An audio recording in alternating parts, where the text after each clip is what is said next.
तुमको PM tutorial YouTube channel को स्वागत। पिले आज मैं आलोचना करी दशम श्रेणी ज्यामितिर गोटे भेरी भेरी इंपोर्टाट पिले मुझे तुमको कहूँ जे उपपाद्य जो तुम अच्छी तुम 13 गोटे उपपाद्य इंपोर्टाट से 13 गोटे उपपाद्य प्राक्ट कर निश्चित भाव में तुम वार्षिक परीक्षा गोटे उपपाद्य कर तेणु तो या अधिक परिश्रम करनी जी जी कहूँ पे देख वर्तमान सीरीज जो मुझे उपाध्य गुरा करी उपाध्य 1 2 प्रथम वीडियो कर सारी डायरेक्ट उपाध्य 7 कर 3 4 5 6 छाड़ी उपाध्य 7 करुँची कहीं 7 रु 11 उपाध्य जो 7 रु 13 पर्यटन जी उपाध्य रही है सब भेरी भेरी इंपोर्टाट तेणुक आस समय नष्ट कर क्लास टू आरंभ करा पे आम कौन पढ़ा उपपाद्य 7 कौन कही ना वृत्तर केन्द्र पे कौटू ना वृत्तर केन्द्र ज्या प्रति अंकित लंब उक्त ज्या को समद्विखंड करे कौन है पिले ना गोटे वृत्त कर वृत्तर केन्द्र देखेब केन्द्र गोटे ज्या नब से ज्याटा कौन हो ना व्यास भिन्न एक ज्या से ज्याटा कौन हो पिले ना व्यास भिन्न एक ज्या प्रति अंकित लंब उक्त ज्या को समद्विखंड करे वृत्तर केन्द्र यार व्यास भिन्न एक ज्या प्रति अंकित लंब उक्त ज्या को पिले कौन कर समद्विखंड कर सामान्य कथन पढ़ल सामान्य कथन पर कौन कर चित्र कर कौन कर पे देख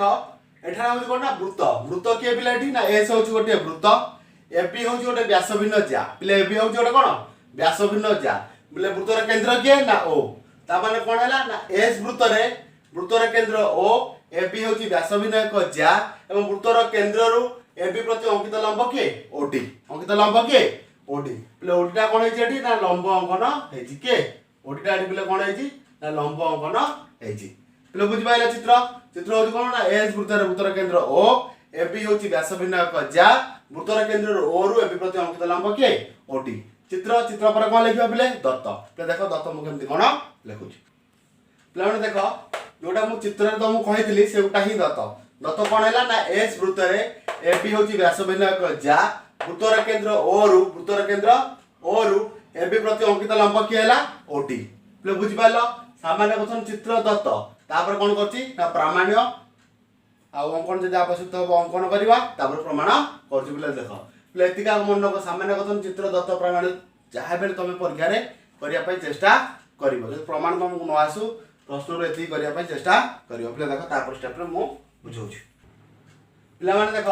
प्रामाण्य कौन कर एबी को समद्विखंड कर किए ओडी ताले प्रामाण्य कौन हम ना एडी इक्वल टू डीबी प्रामाण्य कौन हम एडी इक्वल टू डीबी तापर पे देख जी आम चित्र देती से प्रमाण करने संभव न तेणुक आ एक्सट्रा अंकन करा पड़ो कौन करा ना ओ ए ओ बी को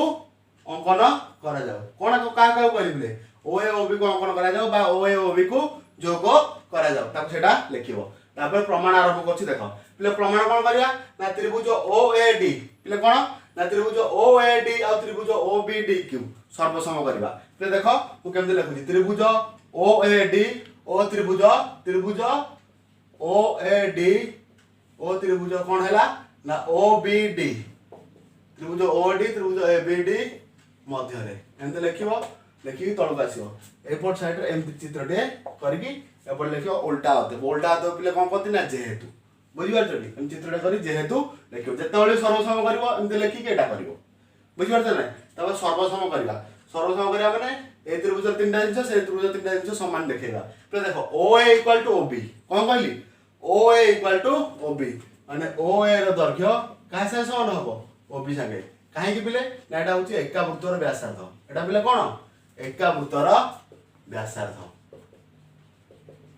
एका वृत्तर व्यासार्ध पे बुझिपार ओटा केन्द्र रु परिधि की लगी एटा भी केन्द्र रु परिधि की लगी केन्द्र रु परिधि जोटा लगी सेटा हूँ व्यासार्ध पे O equal to O B होगा तापर देख पिले आ कौन कहली ना ओ डी ए आ ओ डी बी पे कौन कहली ओ डी ए आ ओ डी बी जेहेतु ओ डी लंब ए बी जेहेतु ओ डी टा ए बी प्रति लंब अच्छी तेणुक एटा भी 90 डिग्री हम एटा भी 90 डिग्री हम कौन हम ना कोण O D A equal to कोण ओ डी बी